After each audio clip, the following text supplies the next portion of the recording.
רגע סדר, מה זה גריזלי? ככה, גריזלי, אנחנו תמיד רצינו לעשות שווארמה בדובלה, והחלטנו שזה עסק בפני עצמו, אז זזנו 15 מטר הצידה, עשינו שיפוץ קטן כמו שאתם רואים, ועוד לא סיימנו, ועשינו שווארמה לפנים. אלי, בוא אני אעשה איתך סיבוב, בוא. דבר ראשון, בוא תראה את הפס, איך דגמתי אותו. אתה רואה, אתה שם לב להכל, ואם משהו שלא מסתדר לי בעין, אני בוא ואני עושה ככה. בוא רגע, בוא.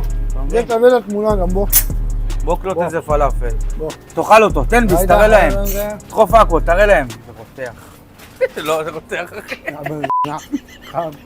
אוקיי, הגלגל הזה עלה ככה, חבל שלא צילמנו לך אותו. כן. אנחנו מסדרים לכם את העגל, תכף הוא מגיע. עוד מעט יעלה פה עוד צ'יפ, עוד עגל, אבל זה עוד הוא נקבה. כמו שאתה רואה, בוא איתי, יש לנו פה 2 מכונות אידוי. לא אחת, יש לנו פה 2. יש לנו את הפלאפל פה, כמו שרותם הראה לך מקודם ופינק אותך.